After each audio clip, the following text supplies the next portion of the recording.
Coming to you from a cozy little condo high atop Old Fourth Ward, Atlanta. Welcome to The Ron Show on America One Radio. Here's your host, Ron Roberts. Recharged and ready for a week of discussion. Thank you for listening to The Ron Show, whether it's on the America One Radio app, AmericaOneRadio.com, on demand at ProgressiveVoices.com, or wherever you podcast. It was about 2 weeks ago that News Nation's Chris Stirewalt had a panel discussion that asked the question, do Democrats have an enthusiasm problem in 2024? Let me let you listen in on some of that. Polling indicating that Americans are bummed out about the repeat contest between President Biden and former President Donald Trump. Okay, whatever. But does that mean they're not going to turn out to vote? Let's dive in. 54% say they're more enthusiastic about voting this year than they were in previous elections. Okay, so that's actually not terrible. That's non-terrible. In fact, when you look at the Gallup poll findings from their April 4th release, you'll see that the enthusiasm margin is actually pretty comparable to most recent elections. 56% in 2020, actually 46% in 2016 when Donald Trump ascended to the White House, 47% in 2012, 62% in 2008. So the 54% that Gallup sees this election cycle doesn't sound all that bad. However, we have to point out that there are two parties involved in both the presidential race and obviously in polling, right? It matters which party turns out more. Oh, there you go. Republicans, 24 points. They're more enthusiastic compared to 13 for Democrats. That's a net advantage for Republicans of 11 points. They're more enthusiastic about voting than Democrats are. Stirewalt goes to point out basically whichever party has the enthusiasm edge tends to win in the presidentials. George W. Bush did twice. The outlier was Mitt Romney in 2012. Donald Trump in 2016, of course, had the advantage as well. What year stands out? 2012. That's the one that stands out. That's the year that Democrats won despite having the disadvantage on voter enthusiasm. And it was exactly the same disadvantage that Democrats have this time around. What does this tell us? This tells us it's going to be a pretty close election. Sorry, so there's nothing really to glean from this as far as a predictor goes. But if you, and I'm going to confess, raising my right hand right now, are like me, and the enthusiasm in this election cycle is just not there for you right now, well, you're not alone. But it may not necessarily mean that we are faced with the grim reality of the return of the oft-indicted, surely to be guilty of some things he's been charged with, former President Donald Trump reascending into the Oval Office and wiping his slate clean, among other issues that should be of concern to us. And that brings me to an article I read a couple of weeks ago in the Atlantic. What was this? April 19th. Democrats' unproven plan to close Biden's enthusiasm gap. This written by Russell Berman, who says that progressive organizers are betting they can flip the conventional wisdom on voting. And by, instead of working from the top down, working from the mid-tier candidates up. He writes on Indivisible's website, the first words you'll find in large fonts and all caps are defeat MAGA, save democracy. Russell Berman continues in his piece here. The progressive organizing group formed shortly after Donald Trump's 2016 win sees the stakes of this fall's presidential election as enormous, even existential. Yet when it deploys more than 2,000 volunteers to canvass neighborhoods in Arizona over the next 7 months, the presidential race is the last topic it plans to bring up. We're not going to be knocking on doors trying to convince people to vote for Joe Biden, Indivisible's co-founder Ezra Levin told me, Russell Berman, the writer, said. Instead, he writes, its volunteers will be trying to turn out voters for just about every other Democrat on the ballot, including the party's nominee for U.S. Senate and House seats and its candidates for the Republican-controlled state legislature, as well as a referendum that could restore abortion rights in Arizona. This is what we would call the reverse coattails theory. Berman writes in this piece, by the way, it is paywalled, so I'll give you as much of it as I can. However, there is actually a New York Magazine article that pulls a lot of this as well. Faith in the reverse coattails effect is fueling Democratic investments in down ballot races and referenda. In North Carolina, for example, party officials hope that a favorable matchup in the governor's race. Democrats candidate Attorney General Josh Stein is facing Republican Lieutenant Governor Mark Robinson, who has referred to homosexuality as, quote, filth, and compared abortion to slavery. Could help Biden carry a state that Trump narrowly won twice. Democrats are also trying to break a Republican supermajority in the legislature, where they are contesting nearly all 170 districts. The bottom of the ticket is absolutely driving engagement and will for all levels of the ballot, said Heather Williams, the president of the Democratic Legislative Campaign Committee, telling that to the author, Russell Berman. There are other states with some high-profile ballot initiatives as well. The New York Magazine piece writing in other states, high-profile ballot measures, particularly those aimed at restoring abortion rights denied by conservative courts and Republican lawmakers, may generate bottoms-up enthusiasm benefiting Biden and embattled Democratic Senate candidates as well. Back to Berman's piece in The Atlantic. In key states across the country, Democrats and their allies are planting ballot initiatives both to protect reproductive rights where they are under threat and to turn out voters in presidential and congressional battlegrounds. They've already placed an abortion measure on the ballot in Florida, where the state Supreme Court upheld one of the nation's most restrictive bans on the procedure. And they plan to in Arizona, whose highest court recently ruled that the state could enforce an abortion ban that first enacted during the Civil War. Of course, we know about that now. Democrats are also collecting signatures for abortion rights measures in Montana. Can we flip Montana? Home to a marquee Senate race, John Tester. If he's not in your inbox, he's certainly in mine. And in Nevada, a presidential swing state that has a competitive Senate matchup this year. So when I take that information into the 270 to win interactive map, say, for example, Joe Biden loses Michigan. I think there's a strong likelihood that that's the case.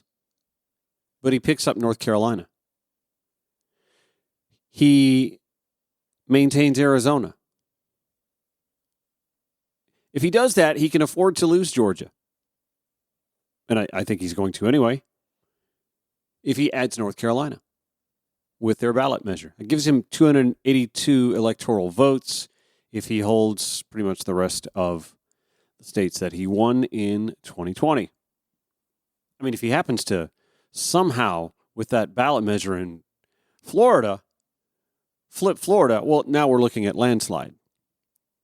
There's also, by the way, a competitive, I think, Senate race in Texas. Ted Cruz is not a popular guy. I mean, if he can somehow, if the bottoms-up scenario, Colin Allred can somehow generate some enthusiasm in that U.S. Senate race and flip Texas, Texas is going to be hard. And I love Colin Allred. I think he's a great candidate. I just think Texas is going to be hard, despite the fact that Ted Cruz is just so unpopular. Colin Allred could still win Texas, and Texas could still not vote for Joe Biden because southern border, something that a lot of those who are complaining about the crisis at the southern border being a crisis believe that Joe Biden has been asleep at the switch on. They're not aware, as we are, that there's actually been some work on a plan to deal with migration at its origin points in Central and South American countries, and Haiti, of course. That hasn't borne out the sort of results that anyone would be happy with, although it should be pointed out, by the way, that migrant encounters at the southern border have dipped since the winter. I want to go back to the Ed Kilgore piece in New York Magazine that covers the Russell Berman piece in The Atlantic. Kilgore writes, Berman notes that the reverse coattail strategy is unproven. I disagree. Let's go back to 2004. President George W. Bush was an unpopular incumbent president who had the nation mired in two wars that had become unpopular with the majority. So what happened in 2004? Well, there were gay marriage ballot amendment initiatives all throughout swing states that George W. Bush needed to carry to win re-election. And voila, he won re-election. And a lot of states got saddled with gay marriage bans that, of course, would eventually disappear in 2014. But still, in 2004, George W. Bush was underwater. So the reverse coattails analogy sort of actually did work with those gay marriage bans on the ballot. But Ed Kilgore does continue here. There's evidence, for example, that voters attracted to the polls by abortion ballot measures don't always follow the partisan implications of their votes when it comes to candidate preference. Red-hot down-ballot races are probably more reliable in attracting voters who can be expected to follow the party line to the top of the ticket, but it's unclear how strong they need to be to have that effect. By the way, there is a Senate race in Pennsylvania with a pretty credible and strong incumbent candidate, Democrat Bob Casey. But there's nothing in Georgia that's going to drive folks to the polls except for the rudimentary congressional races. And this state's been so gerrymandered now that those are essentially snooze fests. And why I think Biden is not going to carry Georgia. I also think the reason that Biden's not going to carry Michigan is when you look down ballot. In fact, I think Biden's unpopularity in Michigan may cost Democrats a Senate seat. Debbie Stabenow not running for re-election to maintain her seat. That seat is up for grabs and on the ballot this election cycle. Biden being unpopular with Arab American voters in that state could cost Democrats a Senate seat. So I guess you see now why my enthusiasm in this election cycle is where it is. It's like, I feel somewhat confident Joe Biden's going to get reelected because I see a path, several paths actually, despite how tight the polls are, which just for me is unbelievable. It is. It's just unbelievable. When you look at decency versus his opponent, when you look at the indictments versus the incumbent, when you look at the 4 years, I mean, it's not that long ago that we've forgotten, right? I understand that former presidents get a little bit of afterglow many years after their presidency, but my God, it wasn't that long ago, y'all. We were having bleach injected into us, theorized from the podium of the president of the United States. We were storing bodies in freezer trucks behind hospitals. And I know COVID wasn't all his fault. However, his pandemic response unit being dismantled certainly didn't help. But his handling of that crisis of civil unrest, Charlottesville for crying out loud, the George Floyd aftermath. I don't know. It's just a little exhausting.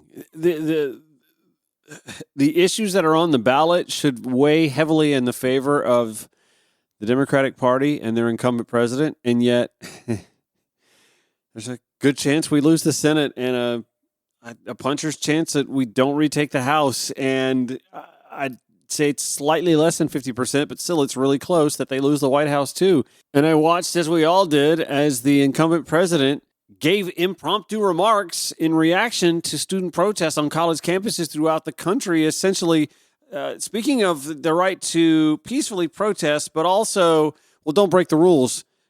However, on most college campuses, protesting in any way is breaking the rules.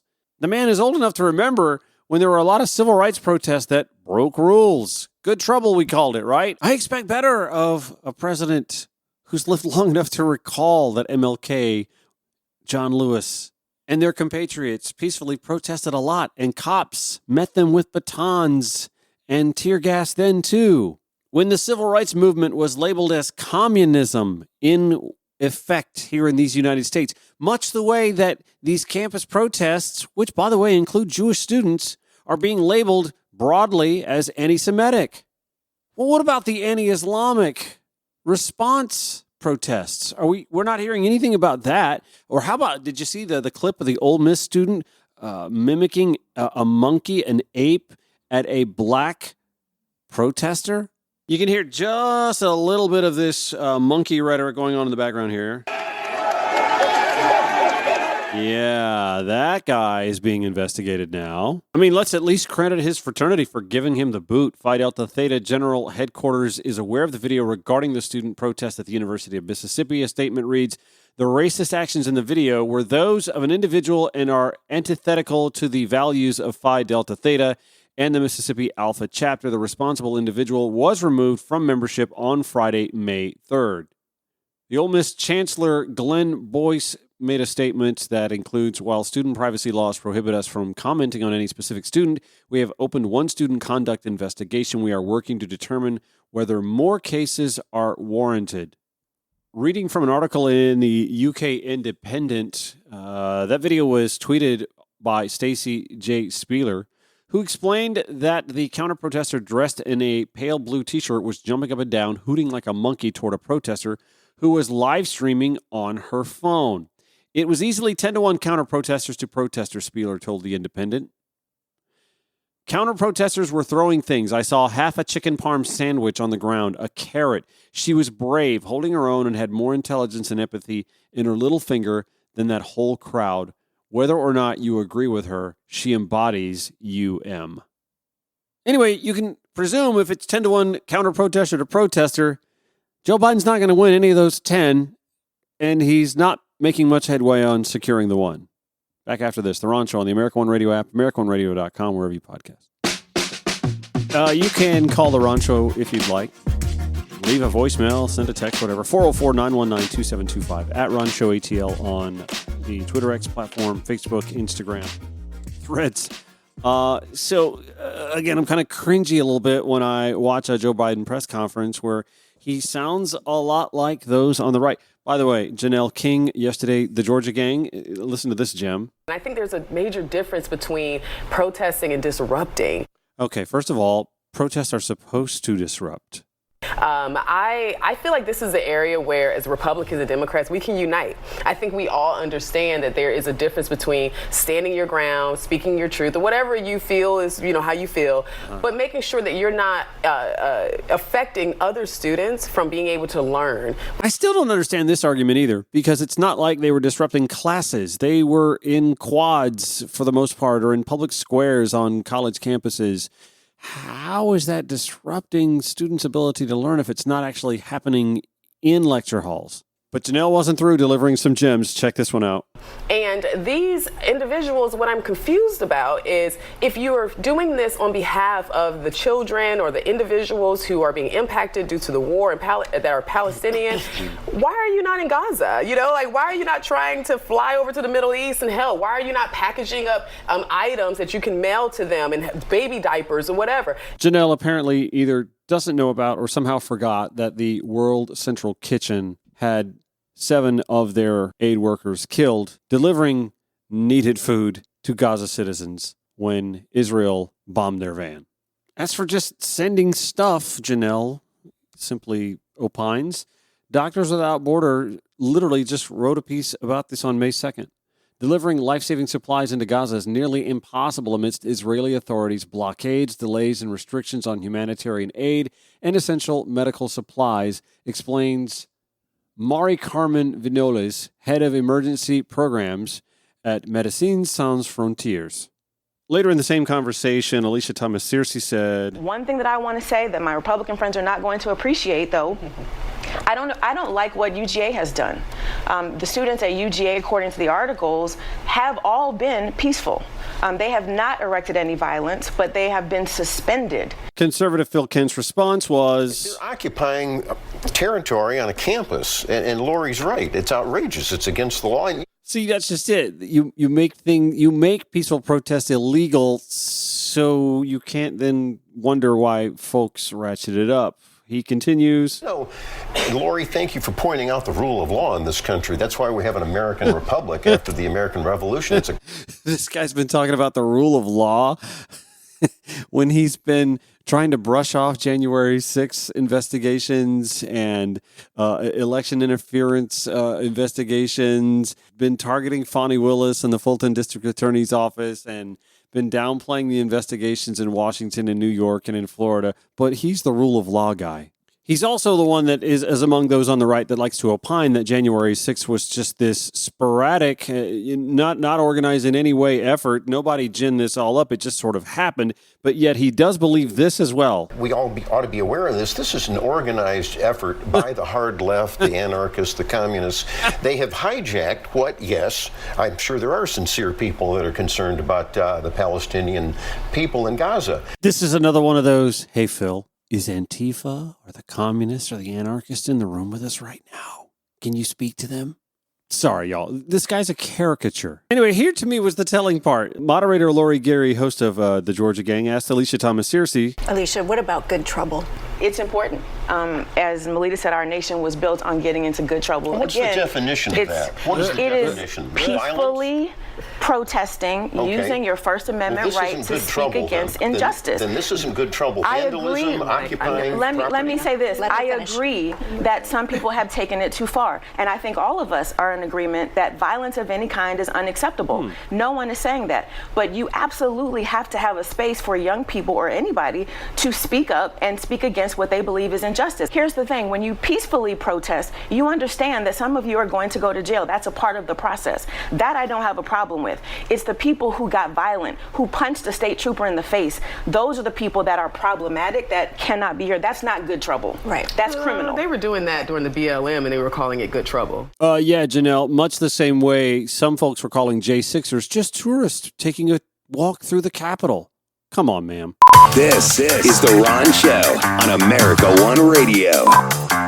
Tomorrow, by the way, Georgia State Supreme Court candidate John Barrow joins the show to remind us, and me in particular, by the way, why voting in the upcoming primary is still of some importance. I know a lot of folks aren't enthusiastic about voting in 2024, as we've talked about so far in the show, and primary turnout is usually super low as well, especially when you already have the presidential primary portion out of the way. I don't know why they do that.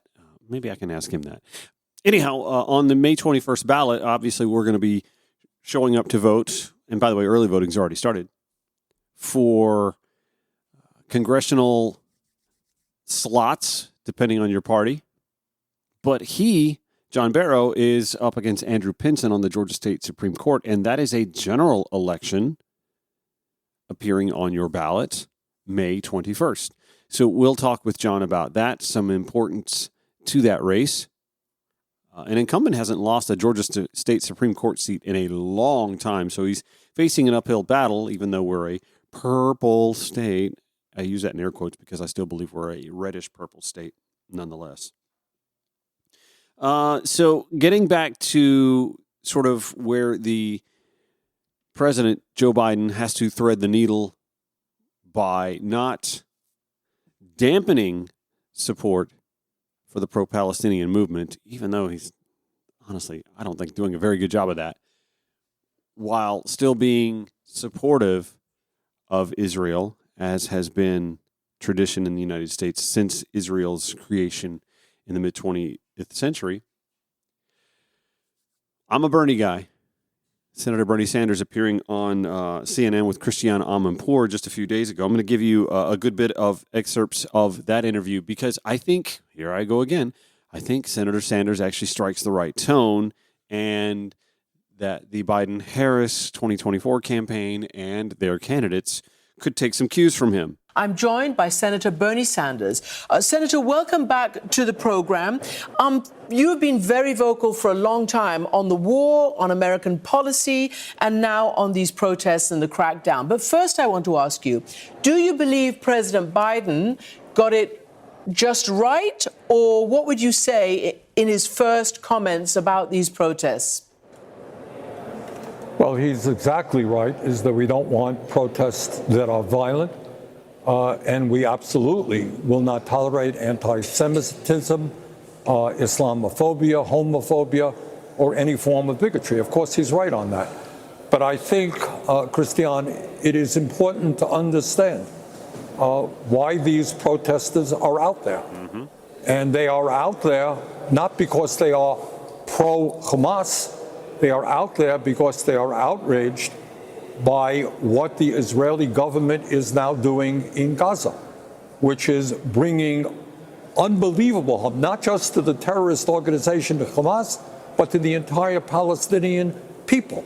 And that's why these anti-war demonstrators are out there. They do not want to see a situation continue where 110,000 Palestinians out of 5% of the population have been killed or wounded. Where children now face starvation. Hundreds of thousands of children face starvation because Israel is refusing to allow humanitarian aid to get to where it has to go. Where 2/3 of the homes in Gaza have been destroyed or damaged, where the entire civilian infrastructure, water, electricity has been annihilated, where educational systems, every university in Gaza has been bombed. So I think it's important to understand why these young people are out there, and they are out there for the right reasons, to protest U.S. continued military aid and money to a right-wing extremist Netanyahu government, which is in a destructive war against the Palestinian people.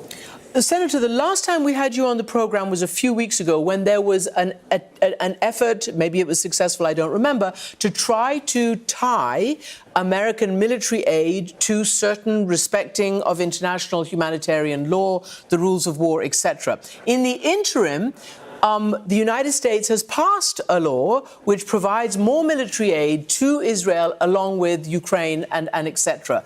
And I remember you telling me not one penny of our money should they get, the Israelis, until they agree to the rules of the game. What happened?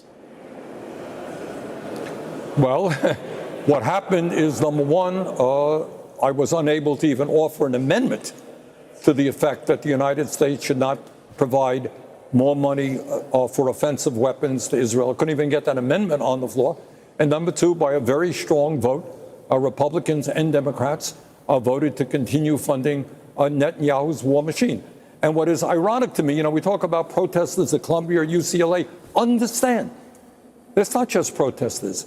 A strong majority of the American people do not want to see more U.S. taxpayer dollars going to Netanyahu's destruction of the Palestinian people. We all understand Hamas is a terrorist organization that started the war. In my view, Israel has the right to go to war against Hamas. They do not have a right to go to war in the way they are against the Palestinian people. And most Americans now feel the same way. By the way, this scoop from Axios, Barak Ravid reporting this just a few hours ago.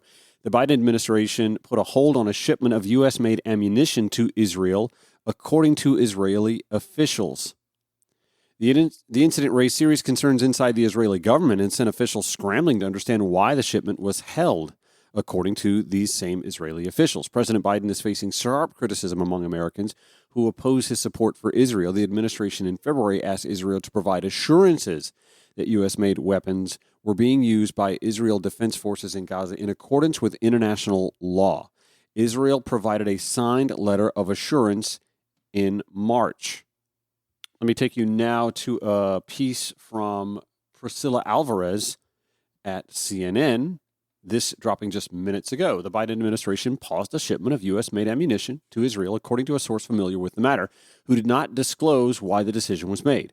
The hold is not connected to a potential Israeli operation in Rafah and doesn't affect other shipments moving forward, according to the source. Asked about the paused shipment, a National Security Council spokesperson cited ongoing security assistance to Israel. The quote, "The United States has surged billions of dollars in security assistance to Israel since the October 7 attacks, passed the largest ever supplemental appropriation for its emergency assistance to Israel, led an unprecedented coalition to defend Israel against Iranian attacks, and will continue to do what is necessary to ensure Israel can defend itself from the threats it faces," according to the spokesperson. U.S. officials have maintained that there is no change in policy toward Israel. And last month, Biden signed a foreign aid bill that included $26 billion for the Israeli-Hamas conflict, including $15 billion in Israeli military aid, $9 billion in humanitarian aid for Gaza, and $2.4 billion for regional U.S. military operations. But U.S. officials remain concerned about a potential Israeli operation in Rafah, where more than 1 million Palestinians have been sheltering. I don't know. I just thought that was kind of noteworthy first thing this morning. Back to Christiane Amanpour and Senator Sanders just a few days ago. Do you feel, Senator, that, and we talked last time about leverage, obviously America has massive leverage because of its very strong, full-throated, shoulder-to-shoulder, all those words, alliance with Israel and all the billions of dollars that it sends. But do you think the students are reacting to the fact that their government does not seem to be using any leverage? Yeah. Yes, of course they are. Look, it is one thing if a terrible tragedy or a terrible war takes place in some part of the world where the United States really has no involvement. That is not the case in Gaza. The United States of America has historically and is right now, the legislation that you talked about, we're talking about over $19 billion more dollars going to Israel, including $10 billion in unfettered military aid. Yep. So, of course, the United States government has the right to say to Netanyahu, guess what? You're not getting another nickel unless you let humanitarian aid go in, unless you stop the imminent famine which we are seeing, unless we move toward a two-state solution. When you are paying the bills, you call the tunes. There you go. Has the United States government done that? No, it has not. Nope. And I think students and the American people understand that that is very wrong.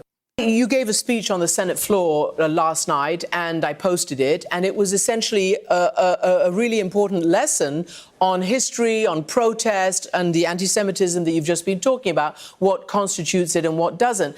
Tell me, in your view, where do these protests fit in the history of American student protests? This is an important question, and an important question, I think, asked to the person who I think in political discourse has the largest platform, but also coming from a Jewish American citizen and politician. And I say that because we see this movement on the right, especially within political punditry, and their politicians too. Tim Scott on Meet the Press yesterday, quick to label these protests as anti-Semitic, even though Tim Scott's not Jewish. Bernie Sanders is, and he's quick to denounce any hint of anti-Semitism, also homophobia and racism seen at these protests, as we saw the counter-protest with the Ole Miss student and the fraternity having to boot him. I mean, is there going to be a rush to ensure that he doesn't get hired when he graduates, if he is able to graduate, the way there's been this push to try and dox Columbia University protesters? No, I think this is an important question to be posed to one Bernie Sanders, who, again, is an ethnically Jewish American politician and also someone who protested and was famously arrested in the 1960s during civil rights protests as well. Look, I must tell you that as a young man, I was involved in civil rights demonstration. I was arrested in taking over the administration office at the University of Chicago because there was racism and segregation going on at that time. The truth of the matter is, if there had not been protests and sit-ins and demonstrations, we would not have made the progress we have made in this country in combating racism and ending the apartheid form of government that existed in many parts of the country. If there had not been millions of people, mostly women, coming out into the streets and saying that they are sick and tired of being second-class citizens, they want a right to control their own bodies, we would not have made progress in the struggle for women's rights. If we had not had demonstrations saying that we've got to end homophobia in America, would not have made the progress we have made. Demonstrations is what, and the right to dissent, the right to protest, that is what the First Amendment of the Constitution of the United States is all about. Bingo. That's what, in fact, makes you a free country. Being a free country means that somebody goes out and demonstrates, you don't have to agree with them, they have the right. That's the difference between autocracy and dictatorship and a free country. Which is why I kind of think President Biden's response late last week, was kind of a miss, honestly. And playing into what the right and their media outlets and their pundits are trying to paint these protests as being. They're not anti-Semitic. Overwhelmingly, in fact, there are a large percentage of those protesting who are Jewish American students, and that has to be pointed out. And to her credit, Christiane Amanpour wants to drill in on that fine point. I want to play for you because this definition, where does the line get crossed between anti-Semitism and criticizing a government policy? On this program last night, our colleagues at PBS talked to Kenneth Stern. He was the person who led the drafting of the bill that would codify this definition for the International Holocaust Remembrance Alliance. It is the definition that stands to this day, and this is what he said. I jealously guarded the term anti-Semitism.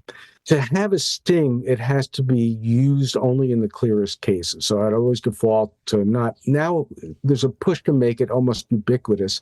And when everything becomes anti-Semitic, nothing is anti-Semitic. And that makes it harder to fight anti-Semitism. Yes. I wonder what you think of that, given the fact that it's been really politicized and all sorts of bills and new laws and things are passing through Congress, and the Republicans are using it a lot. Yep. Well, all I would say is anti-Semitism is a vile and disgusting ideology, which, as everybody knows, in the last 100 years alone, has led to the deaths of many, many, many millions of people. We've got to fight anti-Semitism in every way that we can.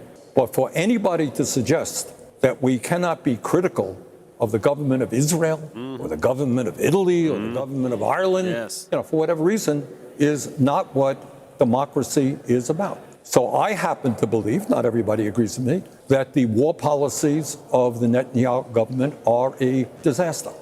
They are causing unprecedented harm. They are in violation of international law and absolutely in violation of American law, by the way. But I think people who are critical, the idea that people who are critical of what Netanyahu is doing are anti-Semitic, that is nonsense. And that is a very, very dangerous line to cross in terms of freedom of expression in this country. And for our generation who grew up in the era of never again and are very, very committed to that, I think it's really tough when we see this word weaponized and maybe lose its sting and its importance, as Kenneth Stern warns. My question to you is, what do you think now is going to happen to Biden and his campaign? Where do you think all of this is going to lead? Because it's also about American foreign policy. Well, in terms of his campaign, I am thinking back, and other people are making this reference, that this may be Biden's Vietnam. Lyndon Johnson, in many respects, was a very, very good president. Domestically, brought forth some major pieces of legislation. He chose not to run in '68 because of opposition to his views on Vietnam. Interesting, the parallel drawn between Lyndon Johnson and one Joseph Robinette Biden. Back after this. All right, final stretch of the show. Thank you for listening at Ron Show ATL on your preferred social media platforms. Full episodes at ronshowatl.com. Bill Maher capped his show Friday night with the last of his new rules, which went in on Merrick Garland. Merrick Garland, who is that attorney general I speak of, and who, spoiler alert, sucks, was, you may recall, President Obama's pick for the Supreme Court in 2016 after the Clintons murdered Justice Scalia with a pillow. And while our government dysfunction continues to grow, one thing remained sacrosanct. When a Supreme Court justice dies, the president gets to fill the seat. Until Mitch McConnell said, "F that new rule, f you." Garland never even got a hearing. So when Biden got elected, the Democrats said, "Hey, wouldn't it be funny as payback if we gave Garland the attorney general job?" And that's how we got Attorney General Barney Fife. A man who epitomizes the strange stupor that comes over Democrats whenever they have to choose a top lawman. They worry so much about appearing nonpartisan, they get behind someone who lets actual crimes go unpunished. 5 years ago in this space, I was tearing Robert Mueller a new one. Remember him, the straight arrow Republican all the Democrats thought would hold Trump accountable for colluding with Russia? Yeah. But with Mueller, as with Garland now, when we needed a pit bull, we got a purse dog. It's so interesting. When it comes time for Republicans to appoint a special prosecutor, they always appoint a Republican. And when it comes time for Democrats to appoint one, they also appoint a Republican. A Democrat hasn't served as a special prosecutor in a major investigation since Watergate. Wow. Somehow the rule became it has to be a Republican or it's not fair. You know, a Dudley Do-Right type, like Mueller or James Comey. Remember him? A Boy Scout, they said. Yeah, he was a Boy Scout, all right. He gave me a knot in the stomach. Because he threw the presidency to Trump by making a big announcement 11 days before the election that he was reopening the case into Hillary's emails and then found nothing But the FBI was also investigating the Trump campaign's constant contacts with Russian nationals at the same time, over 140 of them. But that he kept secret. Weird, huh? Trump whines he's the victim of selective prosecution. The truth is he's the beneficiary of selective non-prosecution. Bingo. Take the case that's going on in New York right now. We call it a hush money trial, but really it's an election interference case. And Trump is clearly complicit in breaking the same laws that Michael Cohen pled guilty to and served prison time for. So tell me, how can the fixer who delivers the hush money be guilty of election interference, but the candidate who orders it, pays it, conceals it, and benefits from it not be? Charles Manson didn't personally go on the killing spree, but he went to prison for it. El Chapo didn't have the drugs in his ass. The problem with this case isn't that Trump isn't guilty, it's that it's being tried in the wrong court. If Garland had done his job, Trump would be in federal court charged with breaking campaign finance laws instead of state court charged with falsifying business records. And then there's the case of the stolen files in Trump's bathroom. Crapper's delight. That's good. 4 months after Trump left office, the National Archives began asking him to return the documents he illegally took with him. And after being ignored for 9 months, they passed the case off to Garland, who should have sent the FBI to Mar-a-Lago the next day, but didn't for another 6 months. Joe Biden also had documents at his private residence. But again, by bending over backwards to be fair to the Republican, the Democrat got fucked. Garland chose again with this, Trump-appointed Republican as special counsel for Joe Biden, as he did later for Hunter Biden. And the upshot in the files cases was to make it look like Biden and Trump were equally guilty, which was not true. Biden returned the documents immediately and cooperated fully. So why the need to appoint a special counsel at all? Oh, yes, optics. But of course, the optics wound up being that while Biden was totally exonerated, the Republican counsel took the opportunity to say that the reason Biden wasn't guilty was that he was too much of a senile, feeble, confused shell of a former man who poops his pants and can't remember his kids' names. With Biden, Garland appointed a special prosecutor instantly. With Trump, it took 20 months. 20 months.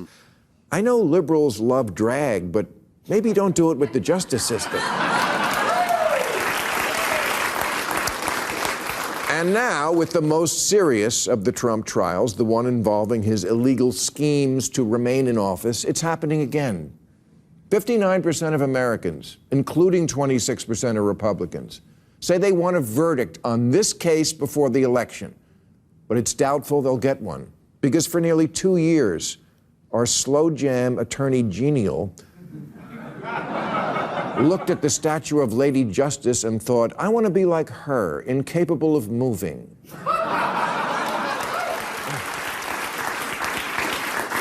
Merrick Garland is just so slow. He's the embodiment of the liberal judge in every 70s cop movie, the one who always lets the psychopath out on a technicality, and then the psychopath rapes a nursing school and Clint Eastwood has to kill him with a bazooka. But at least the optics were good. Yeah, and that takes us back to where the show started, voter enthusiasm. Or on the left side, a lack thereof. And, you know, ironically, we're going to spend the next 6 months, however, touting the accomplishments of the Democrat-led Senate and Vice President Kamala Harris and President Biden and them collectively, and how there's more work to be done. That's really what they've got to talk about, too. There's more work to be done, and yet because the American people didn't give them the House and a filibuster-proof Senate, then there's a lot more that could have been done that hasn't been done. It's just going to be a tough sell when we have blocks of voters who are reliably in liberals' camps. Young voters, Arab American voters in swing states like Michigan. Don't look to us. Here we go. It's going to do it for The Ron Show. Back tomorrow, 9 to 10 a.m. on the America One Radio app, AmericaOneRadio.com. On demand at ProgressiveVoices.com and via podcast. See you tomorrow.